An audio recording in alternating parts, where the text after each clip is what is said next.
കയറി 2-ാം ദിവസം ആയപ്പോഴേക്കും കൺഫെഷൻ റൂമിലോട്ട് എത്തി. കാരണം അടി തന്നെ അടി, ഒന്നും പറയാനില്ല.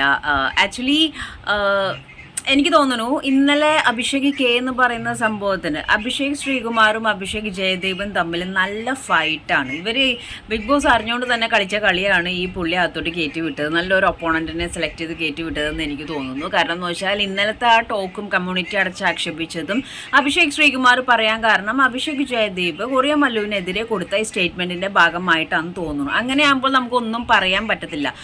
പക്ഷെ അത് ജനറലൈസ് ചെയ്ത് സംസാരിക്കാതെ ഇപ്പോൾ പുള്ളി സംസാരിച്ച് കഴിഞ്ഞപ്പോഴാണ് അതിൻ്റെ ഒരു ക്ലാരിറ്റി മനസ്സിലായത്. ഇന്നലെ നോമിനേഷനിൽ പുള്ളി അത് ജനറലൈസ് ചെയ്ത് സംസാരിച്ചത്. ഇന്നാണ് പറഞ്ഞത് മര്യാദയ്ക്ക് ജീവിക്കുന്നവർ കുഴപ്പമില്ല, പക്ഷേ കുടുംബത്തിലോട്ട് കയറി ചെന്നിട്ട് ഇങ്ങനെ ഒരു സ്റ്റേറ്റ്മെൻറ്റും കമൻറ്റും കാര്യങ്ങളും അതേപോലെ ആ കുഞ്ഞിനെ പറ്റി സംസാരിക്കുകയും തെറ്റിദ്ധരിപ്പിക്കുന്ന രീതിയിൽ സംസാരിക്കുകയും ഇതിനകത്ത് കമ്മ്യൂണിറ്റിയിലോട്ട് പിടിച്ചു വലിക്കുന്ന രീതിയിലുള്ള സംസാരവും കാര്യങ്ങളോടൊന്നും പുള്ളിക്ക് താല്പര്യമില്ല, പുള്ളി എഗൻസ്റ്റ് ആണെന്ന് അഭിഷേക് ശ്രീകുമാർ പറഞ്ഞ സ്റ്റേറ്റ്മെൻറ്റ് വളരെ പെർഫെക്റ്റ് ആയിട്ടുള്ള ഒരു സ്റ്റേറ്റ്മെൻ്റ് ആണ്.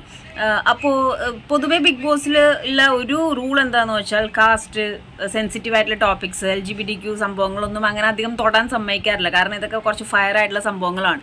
അപ്പോൾ രണ്ടുപേരും പൊരിഞ്ഞ അടിയായിട്ട് അകത്തോട്ട് വിളിച്ച് കയറ്റിയിട്ട് മക്കളെ ഒന്ന് അടങ്ങ്, കയറിയിട്ടല്ലേ ഉള്ളൂ, വന്ന കാലിൽ നിൽക്കാതെ ഒന്ന് ഇരുന്ന് സമാധാനത്തോടെ ആയിട്ടൊരു നല്ല രീതിയിൽ ഗെയിം സ്റ്റാർട്ട് ചെയ്യും. അതേപോലെ LGBTQ രണ്ടുപേരുടെ ഭാഗത്തും ശരിയുണ്ട്, രണ്ടുപേരുടെ ഭാഗത്തും തെറ്റുമുണ്ട്.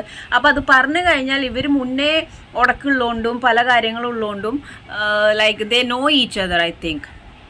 അപ്പോൾ ആ ഫൈറ്റ് ചെയ്ത് ലെവലിൽ പോവെന്ന് പറയാൻ പറ്റില്ല. അതെല്ലാം പുറത്തും ഭയങ്കര ഇഷ്യൂ, കാരണം LGBTQ ടോപ്പിക്സ് ഒക്കെ ഭയങ്കര സെൻസിറ്റീവ് ആയിട്ടുള്ള ടോപ്പിക്കാണ്.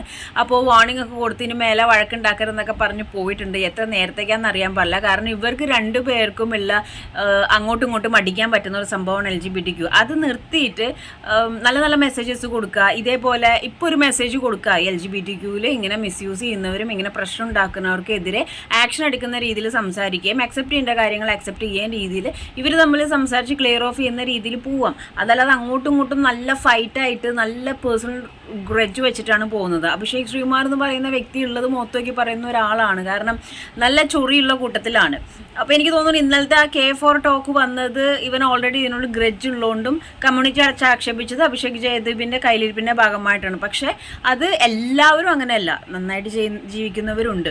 അതാണ് പുള്ളി എന്ന് പറഞ്ഞത്, നന്നായിട്ട് ജീവിക്കുന്നവരെ കുഴപ്പമില്ല, പക്ഷേ ഇങ്ങനെ പ്രശ്നം ഉണ്ടാക്കുക അക്സെപ്റ്റ് ചെയ്യാൻ പറ്റില്ല എന്ന്. അത് ന്യായമാണല്ലോ, ആർക്കും അക്സെപ്റ്റ് ചെയ്യാൻ പറ്റില്ലല്ലോ. എന്തായാലും ബിഗ് ബോസിൻ്റെ പുക പോയിട്ടുണ്ട് ഈ 6 പേരും കൂടിയും കയറി കഴിഞ്ഞപ്പോൾ. നന്ദനയുടെ വക നന്ദന ഇവർ രണ്ടുപേരാണെങ്കിൽ വഴക്കിട്ട് അകത്തെത്തി, കൺഫെഷൻ റൂം വരെ എത്തിയിട്ടുണ്ട്. ഫുൾ ഫയറാണ് അതിൻ്റെ ഉള്ളിൽ.